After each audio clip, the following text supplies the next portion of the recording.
बारी कितनी बड़ी गलती कर रहा है, ये अकल से अंधा है। इसका दिमाग काम नहीं करता कि यार मैं एक दफ़ा प्रीशे के पास जाऊं और जाकर जो बात करूं उससे मैं रीज़न पूछने की कोशिश करूं कि भाई वजह क्या है, क्योंकि प्रीशे बारी में दिलचस्पी लेना शुरू हो चुकी थी। अब ये घर के अंदर बल्कि रूम के अंदर अपने आप को मुकम्मल तौर पर बंद कर लेता है, किसी के साथ बात नहीं करता, किसी को कुछ बताता तक नहीं है। तो वालिद जो है ना, इस अकेलेपन का फायदा उठाने की कोशिश कर रहा है। अब वालिद ने जिस हिसाब से बारी को अपने कंट्रोल में किया, इसे कहते कि भाई अगर तुम चाहते हो तो मैं जो वो जाता हूँ प्रीशे के पास, उसके सामने हाथ जोड़कर माफी मांगता हूँ, उसके पांव पकड़ता हूँ। जब बारी ये बात सुनेगा, बेटा है दूसरे बंदे की जो वो बात नहीं सुनेगा, तो लाजमी तौर पर बारी जो है ना सारा कसूर प्रीशे के ऊपर ही डालेगा ना। तो इसी वजह से बारी जो होता है ये इनकार कर देता है। तो वालिद के पास आ जाएगा पॉइंट। वालिद चाहता है कि बारी ऐसा पॉइंट छोड़े जो मैं बारी के सामने ये ऑप्शन रखूं कि भाई अगर आप प्रीशे के पास मुझे जाने नहीं देते तो फिर आपको जो अनायक के साथ शादी करनी होगी। जब बारी को वालिद ये बात कहेगा तो ये फिर चुपचाप खामोशी के साथ जो है ना अनायक के साथ शादी करने के लिए तैयार हो जाएगा। आने वाले साथ में इंटरेस्टिंग ट्विस्ट क्या पैदा होगा, किस तरह से प्रीशे और बारी की मुलाकात होगी, क्या प्रीशे जो है ना ये बारी को सब कुछ बता पाएगी शादी से पहले पहले, और अगर बताती तो क्या बारी जो होगा ये अनायक के साथ शादी करने के लिए राजी हो पाएगा। तो आलिम साहब है ना, आलिम साहब ने ये सब कुछ नोट कर लिया, देख लिया कि भाई मेरी जो भी इनकम आती है, जो भी मेरे पास पैसा है, सैलरी का सारा जो पैसा है मैं लुटा देता हूँ अपने बच्चों के ऊपर, बेटों के ऊपर, मेहरुनिसा के ऊपर, और आगे से मुझे जो रिजल्ट है ना ये बिल्कुल ज़ीरो के बराबर मिल रहा है।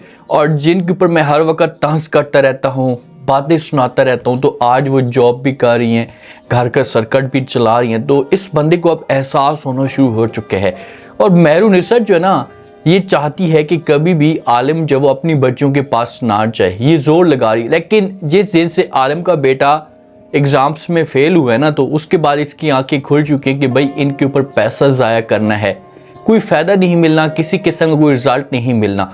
तो ये अब कोई भी बात शेयर नहीं करता मेहरुनिसा के साथ। पहले जब भी यहाँ से जाता था तो ये बताकर जाता था कि भाई मैं जा रहा हूँ बच्चों को मिलने के लिए, माँ को मिलने के लिए। तो अब बताए बगैर चला जाता है, वहाँ पर जाकर कुछ ना कुछ फ्रूट वगैरह भी लेकर जाता है, उनके साथ वक्त भी गुजारता है। उस हिसाब से खुलकर जो इसने गलती का इजहार तो नहीं किया कि भाई मुझसे गलतियाँ हो गई हैं, लेकिन ये अब वहाँ पर जाकर दिलचस्पी लेना शुरू हो चुका है और सारे के सारे नोट करें कि यार हमारे वालिद को अपनी गलती का एहसास हो चुका है। जब वापस आता है ना, अब मेहरुनिसा को किसी भी तरीके से पता चल जाता है, इसके कान नाक सब कुछ तेज है और हर चीज़ जल्दी से नोट कर लेती है। तो इसे जब इस बात का पता चलता है ना, तो ये फ़ौरन जो है वो आकर बात करती आलिम के साथ। आलिम को कहती कि आलिम अगर आपको जाना भी था तो आप कम से कम बता कर तो जाते, आपने किसी किस्म की कोई भी बात शेयर नहीं की, इतना बड़ा जो झूठ आपने बोला, इतनी बड़ी बात छुपाई। तो आलिम जब ये बात सुनता है तो आलिम को चढ़ जाता है गुस्सा। आलिम कहते हैं क्या मतलब तुम्हारा, क्या कह रही हो, क्यों पुलिस की तरह जो है वो तफ्तीश लेने की कोशिश कर रही हो, खोलकर बात करो, आखिरकार तुमने जो वो क्या कहना है। तो वहाँ पर मेहरुनिसा जो होगी इसके सामने बोल देगी कि भाई अगर आपको जाना था अपनी बच्चियों के पास, अपनी बेगम के पास, तो मुझे बताकर चाहते, मुझसे छुपाते तो नहीं। तो आलिम जो है इससे बोलेगा कि भाई ठीक है, अगर मैं चला भी गया हूँ तो इसमें कोई गलत बात नहीं है, आपको परेशान होने की कोई भी जरूरत नहीं है, आप इस बात की बिल्कुल भी टेंशन ना लें। तो यहाँ पर फिर ना मेहरुनिसा को ये धमकी देगा। मेहरुनिसा को जिस वक्त जो वो धमकी देगा ना, तो उसके बाद इसे चुप लग जाएगी, क्योंकि पहले ये इसकी बातें मान लेता था। पहले मेहरुनिसा प्रेशर डालने की कोशिश करती थी तो ये बंदा दब जाता था और ये हकीकत में समझना शुरू कर देता था कि यार ये सब कुछ ठीक है। लेकिन अब अगर मेहरुनिसा बात करती है तो इसने आगे से मुंह तोड़ जवाब देना है। इसने बोलना है कि भाई आप अपनी लिमिट के अंदर रहो, ये वो भी मेरा अपना घर है, अगर ये घर है तो वो भी घर है, और उस घर के भी हकूक बनते हैं। और ऐसा ही वालिद को करना चाहिए। देखिए कि अगर उनके साथ जो उनका भाई होता तो फिर तो एक अलग बात थी, चलो आप ना भी चाहते, अब वो बच्ची हैं, उनका भाई नहीं है, उनका सहारा नहीं है, तो उनकी उम्मीद आप ही हैं। बच्चियों के ऊपर आप अगर सब कुछ छोड़ देंगे तो वो कल को गलत रास्ते पे चल सकती हैं, क्योंकि पैसा नहीं होता ना जब बंदे के पास, तो वो फिर कुछ ना कुछ गलत करने की कोशिश करता है। तो इसी वजह से आलिम ने जो डिसीजन लिया है ये 100% ठीक लिया। अब बारी जो है ना अपने आप को कमरे के अंदर तो बंद कर लेता है किसी के साथ भी वक्त नहीं गुजारता, अपने ऑफिस को भी टाइम नहीं देता। तो वालिद जब ये सब कुछ देखते हैं कि यार क्या किया जाए, किस ऐसे माहौल को जो वो ठीक किया जाए। अगर इस हिसाब से जो वो बाहरी चलता रहा तो मेरे बिजनेस को, मेरे ऑफिस को जो वो नुकसान होगा। और अपने भाई के साथ जो वो शान साहब राब्ते में भी होता है कि भाई अब हर चीज़ हमारे कंट्रोल में आ चुकी है, तो यही हमारे पास जो है वो चांस है कि हम इस चांस का फ़ायदा उठाने की कोशिश करें और बारी को मजबूर किया जाए। अनायक को भी उधर से छूट मिल चुकी होती कि भाई आपने बारी के साथ ज़्यादा से ज़्यादा वक्त गुजारना है, ताकि जब वो बारी आपको जब वो समझना शुरू कर दे या आप में वो दिलचस्पी लेना शुरू कर दे। वालिद आता है, आकर जो बारी के साथ आकर बैठ जाते हैं, बात करना शुरू कर देते, इससे कहते कि भाई जो भी होना था वो तो हो चुका है। अगर मैं आपकी हालत नहीं देख सकता, अगर तुम चाहते हो तो मैं चाहता हूँ, आप बस मुझे जाने दें। मैं परीक्षा के पास है वो उसके सामने हाथ जोड़ूंगा, पाँव पकड़ूंगा, उससे माफ़ी मांगूंगा, क्योंकि मैं नहीं चाहता कि आपकी जो इससे हालत हो। बारी जब ये बात सुनते हैं, अब बारी ने प्रीशक की बात तो नहीं सुनी, एक तरफ ही उसने बातें सुनी है ना, तो इसी वजह से जब अपने वालिद को साफ अल्फाज में कर देता है इनकार। वालिद को कहते हैं कि पापा जानी आपको वहाँ पर जाने की कोई भी ज़रूरत नहीं है, ना ही मैं आपको किसी किस्म की वहाँ पर जाने की इजाज़त दूंगा, क्योंकि जो कुछ भी मेरे साथ हुआ है ये सब कुछ है वो प्रीशक की वजह से हुआ है। प्रीशक ने मेरे साथ ऐसा किया है, आपके इसमें किसी किस्म का कोई भी जो वो कसूर नहीं है। आप ये बातें कहकर मुझे शर्मिंदा कर रहे हैं, इसी वजह से मैं आपसे जो रिक्वेस्ट करना चाहता हूँ कि आप जो वो कोई ऐसी बात नहीं करेंगे और ना ही किसी किस्म के पीछे के पास जाएंगे। अब वालिद जब ये बात सुनेगा, बारी अपनी ज़बान से इसने 100% बातें निकालनी है। वालिद जिस वक्त ये बात सुनेगा तो ये बारी को बोलेगा कि ठीक है भाई, आप नहीं जानना चाहते ना, तो फिर आप मेरी बात माने, मुझे इजाज़त नहीं दे रहे।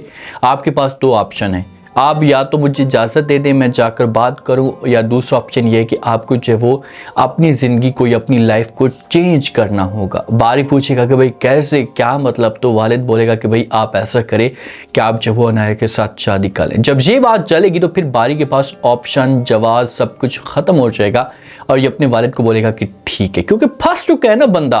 अब अगर शान साहब को कहते हैं कि भाई आप जाएँ, तो शान यहाँ से जाएगा और शान को जब वो ऐसा समझो कि तकलीफ होगी कि भाई बारी को ये बातें नहीं कहनी चाहिए थी, क्योंकि ये कभी भी नहीं जाएगा उसके पास अगर बारी इसे बोल देता है कि आप जाए। तो इसी वजह से इस बात का पता है कि भाई बारी ने मुझे इनकार कर देना है, तो बारी को जब ये बात बोलेगा तो बारी कहेगा कि मैं शादी करने के लिए तैयार हूँ। फिर अनाया के साथ शादियों की तैयारियां चलना शुरू हो जाएंगी, कार्ड वगैरह छपना शुरू हो जाएंगे।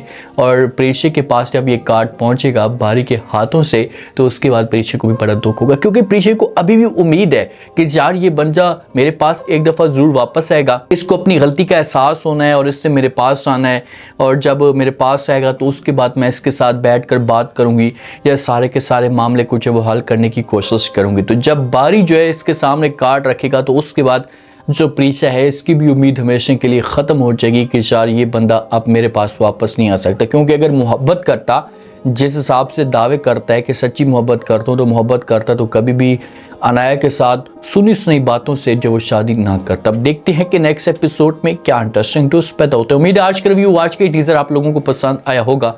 आपने कमेंट सेक्शन में लास्ट में बताना आपको क्या लगता है, क्या नेक्स्ट एपिसोड के अंदर जो वो बारी अनाया के साथ शादी करने के लिए तैयार हो जाएगा। और जैसे जैसे माहौल बनता जा रहा है, तो अगर क्योंकि फ़िलहाल फंक्शन होगा, कार्ड वगैरह छपेंगे, तो उसी दौरान अगर बारी को इस बात का पता चलता है कि भाई प्रीशा के साथ मेरे वालिद ने ज़्यादती की है, तो बारी जो होगा ना फिर एन मौके पे ही शादी से जो इसने इनकार कर देना। अगर शादी नहीं होती, शादी होती तो उसके बाद तो अनाया का घर मुकम्मल तौर पर बर्बाद हो गई, ये बात वाज़ेह है।